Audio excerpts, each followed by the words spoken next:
You may also use the dialog box to request assistance if you are experiencing technical difficulties during the webinar. Please note that an edited version of this webinar will be made available for viewing via YouTube links on the National Recycling Coalition and Pennsylvania Recycling Market Center websites. And now I'd like to introduce our presenter, Peter Sobotta. Peter's 15 years of operational management experience encompass senior positions in innovative, multinational, and startup organizations. As the founder and president of recoupIT, he spearheaded the company's growth from startup to a $10 million enterprise, providing reverse logistics and refurbishing services. His recent speaking engagements include the Pennsylvania E-Scrap Recycling Summit, the Professional Recyclers of PA Conference, and the Solid Waste Association of North America Conference.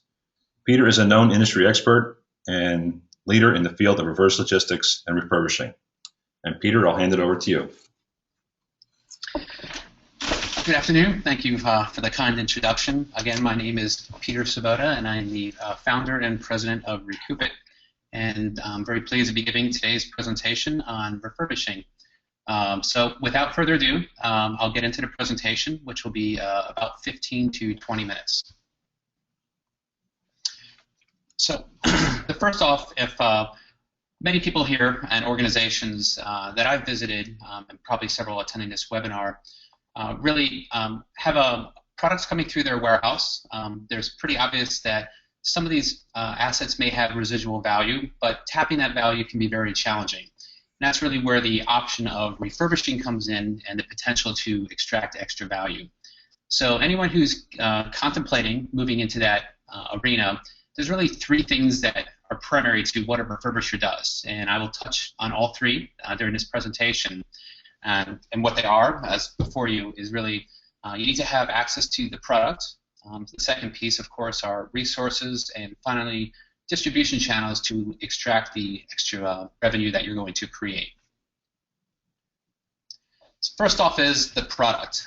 Number one piece, you really need to know what your customers want, and that could be very different for a lot of organizations. And by that I mean, depending if some of your clients are dropping off a lot of consumer products, it's pretty obvious when you go through, what might be of value and what might not be. At the same time, if you work with a lot of enterprise-level clients, you'll see servers and equipment like that. So the first piece is really understanding what you have coming in and what might be aligned to what the customers want after that.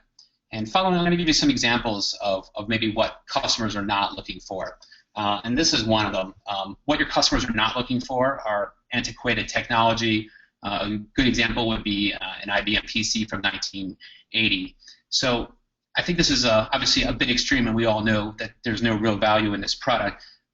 But at some point, there is a line that's drawn, and I bring this up as a word of caution, which is this, is that just because an organization or a company purchased a server for $10,000 doesn't mean it's worth anything in the residual secondary markets or in the reverse supply chain. So there needs to be a real sanity check, and there definitely is a cutoff line to, at some point, what you may think is worth something or what your organization deems valuable. Really, you need to look closely, because up front is where the money is made in the refurbishing process, is in a disposition and correctly vetting out products that have no value. Servers, routers, those are very challenging products. So the primary focus are really going to be on computers, tablets, and related IT equipment. Maybe some of us are seeing cell phones now. So second piece is your customers, what they don't want. They don't want broken equipment. They probably don't want dirty keyboards and mice. And they probably don't want a computer that's been made into a kegerator, no matter how cool it is. So my advice really here is your first line of defense when you're a refurbisher is really, as your products come through, is to do a quick triage. Vet out products that are clearly not meant for the customer, no matter what their value is, and move them into a channel where they can either be used for parts or they could be just strictly recycled. One of the things I noticed when I visited a lot of customer sites is that refurbishing is quite complicated and confusing to a lot of entities. And number one question I have received is really, where do we start? How do we determine what products have value? And when it comes to desktops, I'll start there. It could be as simple as sorting by chassis color. In your warehouse or wherever this material is being collected, Number one, easy rule to apply is if it's beige or white and has a floppy drive in it, it's probably too old to refurbish, and that should continue moving to your e-scrap channels. And secondly, if it's black, gray, looks like a computer that's sitting on your desk, it's probably a good one to vet out and move to the side to further down the refurbishing channel. The good news here is that typically this is the cheapest labor, and at the same time, only 20% of your products are even going to be moving down to be considered for refurbishing.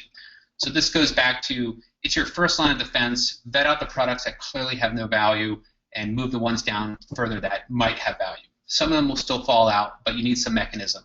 And if you're wondering where do I start, you can start as simple as chassis color. If you're dealing with laptops, if it's 4 inches thick, it probably isn't a laptop that anyone else is going to want. So my point here is establish some very easy rules that could be explained to warehouse personnel and just have them sort it right there to what could be likely products to move further down the supply chain.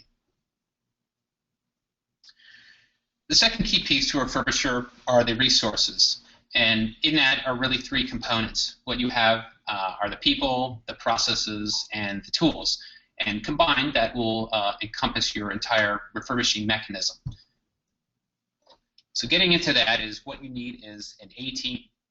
And in there, I have found, through my experience in running this type of organization, is that you're typically going to end up with 3 groups: your technicians, your admin, and your management. And how many of each and what size it is really depends on how much and what type of product you have. So going back to refurbishing, reverse logistics, it's a very complicated business because there's a great deal of uncertainty. So when I reference here that every organization is different, it really reflects back on where you fit into here, who is supplying you with a product, and what might be your access.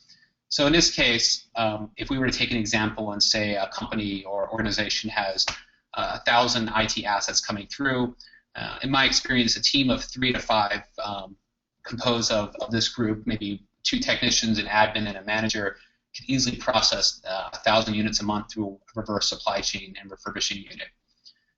The technicians, they're responsible to bench the equipment, minor repairs, applying grades. The admin component, collecting serial numbers, working with clients, making sure the inventory is accounted for. And finally, your management component oversees all these steps and makes sure that this is a profitable venture. The P&L needs to be closely watched, and this needs to be very well coordinated. So my experience has also taught me that all 3 of these people are probably technical in nature, but they definitely will wear different roles and different hats. So pick this team very carefully and make sure they're put in place with the proper skill sets. Second piece here, what you need is a process. And within there, I'm really referring to the business rules. And in the process, there's always a workflow. And in the refurbishing, that is setting up, when you bring product into your warehouse, how does it flow through? What's the workflow, starting with the sorting I mentioned earlier, and that 20% you might be scraping off to get extra value from in refurbishing, where does that go? Who touches it? The engineering component would add in the steps of here's how we process it, documenting all these steps and making sure you can repeat it if you desire to scale the operation. And all that really leads to a production environment. So you bring your products in, it moves through your facility, and within 30 days it's turning into cash and going back out. And all this is what your team of 3 will accomplish, but it needs to be well documented, a well thought out process, and all that will culminate into a very nice production environment. And finally, you really need the tools. And to a refurbisher, the tools are not necessarily a chisel and a hammer or a screwdriver, or definitely a screwdriver is part of the tools. But what I'm really referring to here are, when it comes to refurbishing computers in particular, there's a lot of extra tools technology-wise. And some of the choices that you have to make are what operating system needs to be reloaded, how are you going to account for the inventory, do we need to do data wiping? And my recommendation is starting with getting involved with the Microsoft Authorized Refurbisher Program, which gives you access to additional licenses and being able to put Windows 7 and now Windows 8 back onto a computer. A mistake here a lot of recyclers and people in this business make is that you think you can just relicense a computer, and it's very rare that you get the original disks or can legitimately do that. So my first recommendation is get involved with the Microsoft Refurbisher program. It's very simple, and that gives you access to Windows 7 licenses at a very good discount. The second piece is if you need to do data wiping, there's very good tools out there. Blanco is one tool that I have used a lot. There's many other. They allow you to wipe hard drives without destroying them to DoD certification levels. And at the same time, you can capture serial numbers above the drives and have full capability as far as inventory reporting back to the sites. IQ Reseller is a tool that could be used to manage your entire portfolio of inventory. So my recommendation here is look at all these tools. There's certainly other ones out there, but to go into build a refurbishing operation without putting some kind of inventory management in place and a method to relicense the systems is a recipe for failure. So these need to be considered carefully, and again, it goes back to your team. If you put the right manager in place, they should be somewhat familiar with these tools and can certainly implement them, and that goes back into your workflow and processes. So once all these are put together, what that equates to is a refurbishing operation. The key components are in place, and here are 6 pictures that I took visiting various refurbishers, some of which I worked quite closely. And the end result is typically the same, that it goes through the process, there are steps, and in the end, the product is individually packaged, it's consistent, the power adapter and cords are checked over, and it's presentable to the end user. And also very important is on the outside of the boxes, you have a serialized inventory, a scannable barcode, makes it very easy to track and resell. So this is a culmination of what a refurbished product should look like after it comes through from a raw product to the end. But of course, that isn't the final piece. Once you do all this work, the key piece here is distribution channels. How are you going to extract the value from your refurbished products? And at this phase, there's really 2 options. You can either retail or wholesale the products. Wholesaling, typically B2B or business to business, is good for velocity. And some of the channels that could be used for wholesaling, liquidation.com, B-Stock Solutions, Tech Liquidators, they all allow you to essentially upload an Excel spreadsheet that you would have collected during your inventory process or your audit, take a few pictures, list your product, and very quickly the product will be sold, wire payment or upfront payment is coming in, and the product is shipped. This is very, very efficient to move a lot of quantity. However, the downside there, of course, is you get a lower price per asset. So this is a good place to start. If liquidation works and your operation is off the ground and you're turning your product into cash, it only gets better by moving into a B2C type of operation. But with business and consumer comes a lot more challenges, and I'll get into that right here. In a business to consumer environment is almost always your best recovery. But I say that with, on paper, it's your best recovery, but looking closely at the cost, sometimes it isn't, and that's where a lot of consideration needs to be given. So my recommendation to anyone is if they're actually refurbishing the products and they're considering getting into a B2C kind of environment, the first place to really go is eBay and Amazon. They've done the heavy lifting. They can put you in front of tons of customers.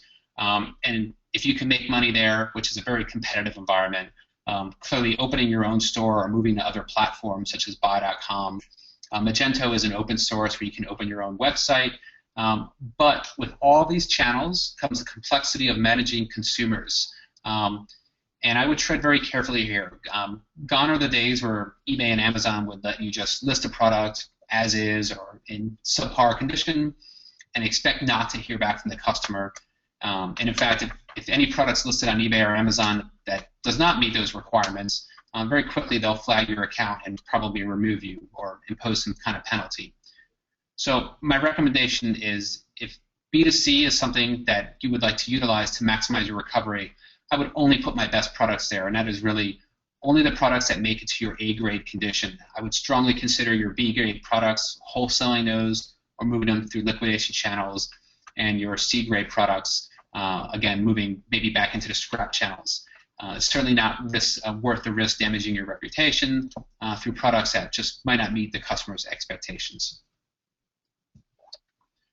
All right, so those really cover the 3 primary components of what a refurbisher does. And of course, I made them very highlight and basic, but The first step is you need to have the product, and I would expect anyone a e-scrap and an e-scrap position or someone who's running type of collection is in that position to see product coming through. The second is establishing the people, resources, and tools to access that product and turn additional value out of it. And finally, putting that into the proper distribution channel to maximize the economic recovery, which is really the whole point of refurbishing. So aside from extending the useful lives of the product, companies that do this would expect to make additional revenue, which is all good for everybody. But of course, that is not the end. If we're treating this as a business venture, there's always math involved, and the math can be quite simple. And I broke it down as simple as I could, which is anyone who's in a recycling business knows essentially you weigh a desktop or a computer, and there's some kind of scrap value, 13 cents per pound, 10 cents. I know that number fluctuates, but it's probably most people in this business right now can probably tell you pretty quickly by weighing the products what they're worth. And I think that's where the comparison needs to be made that if you move into the refurbishing side, there's a lot of additional costs that come into play. And I listed a few, such as the cost to refurbish the product, licensing fees, materials. Marketing costs would be your eBay marketing fees, which could be 5–10% for different products. Shipping to customers, and finally supporting them. So before I would venture off into building a refurbishing operation, I would suggest maybe pull a few products from your warehouse, do a quick check on eBay, and see if you put some extra cost into that product, instead of getting you $5 as a recycling and scrap cost, can it get you a significantly better value after all the refurbishing costs are? And I say significant because there are a lot of risks, and I would not recommend refurbishing a product unless it's getting you a significantly higher return or net profit than your recycling efforts. Again, this is very general, but it's a good rule. Before you start touching product, pull some samples out, see what they're worth, and see if your numbers make sense. And if they do, I would proceed slowly from there. Finally, visiting many recyclers, it's understandable. This isn't their core business. I can totally understand it. It's a complicated business to be in. But at the same time, it's pretty obvious to see as products come through your supply chain that there definitely are products that are worth more. They're worth pulling out. But you don't necessarily want to make that a full-time effort of the organization. Again, if only 20% of the products coming through have extra value, that's really where you should be focused on. So instead of making this a core business, I would say maybe build this as a side project, putting enough resources there to give it a fair shake, make those comparison numbers, and determine is there real value of these products, or should we be scrapping them all? It makes it much easier to have a conversation with board members, executives of the company, or any other stakeholders and say we've put this into a test, we have quantifiable proof, and here's why we made the decisions. And of course, there's always a lot of outsource options. And again, this isn't a shameless plug for my own company because we don't really go after and do this as a source of revenue for other organizations, but it has worked for when other companies have come to us, and because of the complexities, what I always recommend is this, is that there's a lot of options for recyclers who have product to extract extra value. And I would say before jumping into it, I would build maybe a prototype test, pick out a couple pallets, work with a trusted third-party logistics provider, and really see is there value there. Can they add extra quality, speed to market? Again, all these resources, a company who's already built them probably has excess capacity, and if you have an extra couple pallets and can send to them, it still might be more profitable than doing it yourself or building up these skill sets. So I would leave that as a final thought here of looking at maybe outsourcing or at least getting it to where you can make a better decision of should we bring this in-house. It's a cheap way to experiment and easily expand the program from there. So that concludes my portion of the presentation. I guess if anyone has any questions at this point or has entered them, I'd be happy to answer them. And following this, if anyone would like to reach out to me directly, you may do so directly to my email address as listed here, or on LinkedIn or Twitter, of course. Okay, thank you, Peter, for that excellent presentation. And as Peter said, if you do have questions, you can enter them on the GoToWebinar dialog box. So while we're waiting for that, Peter, could you advance the slide? Yes, while we're waiting on questions coming in, I'd like to take this opportunity to inform the audience about an upcoming event that's being sponsored by the Recycling Market Center. And this topic is certainly similar to what we're talking about today. The RMC is sponsoring eScrap Recycling Markets Development Summit on CRTs and the specific law to Pennsylvania called the CDRA. So this is a 2-day conference in the state capital, Harrisburg, Pennsylvania. And if you advance to the next slide, please, I can provide some more information. Yes, the first day of the summit is going to focus on CRT management. And as you can see, the list of industry presenters that are going to be present includes closed loop refining and processing, Global Environmental Services, Green Line Group, Kuzakowski Recycling, New Life Glass Processing, Recovery Energy LLC, and we're going to have some representatives from the Environmental Protection Agency as well as the Penn State Department of Material Science and Engineering. So again, this day of the summit is going to focus entirely on CRT management. The second day, September 12th, is going to focus specifically on Pennsylvania issues related to the new Covered Device Recycling Act. And we're going to have representatives from the DEP, the Pennsylvania Department of Environmental Protection, talk about the updates of the act, any new updates, the progress of that program, and also the new general permit for management of e-scrap in Pennsylvania. So again, it's the first day is for the CRTs, and the second day is specific to Pennsylvania issues. And if you're interested, you can go to our website, parmc.org, and you can register. You can download the registration form there, and we're glad to have you. So, okay, we're going to take some questions now for Peter. And the first one here is, for a refurbished PC, what operating system can still be loaded? Is it XP, 7, or 8, or all of them? Okay, that's a question. That's a great question, because that's really gets it's really an important piece, because it can certainly lead to trouble down the road. And it's really this. The first step is, if according to Microsoft's rules of the Refurbisher program, the first component is there must be a previous license on a machine, Windows Vista, Windows XP. There must be something that was previously on the machine, and then you may purchase and place on there a refurbished operating system. So even if the machine had Windows Vista or XP, you could put Windows 7 and now Windows 8 on it. Of course, not all machines can handle that, so considerations need to be made.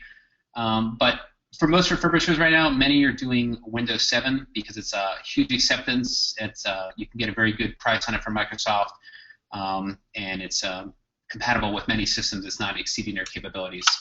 So my recommendation is you need to be very clear on the rules from Microsoft and abide by them 100%, or simply avoid them and load Linux. Windows XP is being phased out, so that is no longer an option for any refurbisher. Okay. And just a follow-up question: do you work on Apple systems like Macs? Yes, and actually, that's another great question. And when it comes to Apple product, they defy logic in these secondary markets. And my recommendation to anyone that sees Apple product coming to their facility is to aggregate all of them. It doesn't really matter the age, and either have someone who knows what they're doing going through them and extracting the value, or working with a third party. But Apple product gets a much higher value than any other product. It's also very challenging to work on, but it also is well worth it. So not being, with all things being equal, Apple product will always get you more value than Intel and Windows-based product, plain and simple.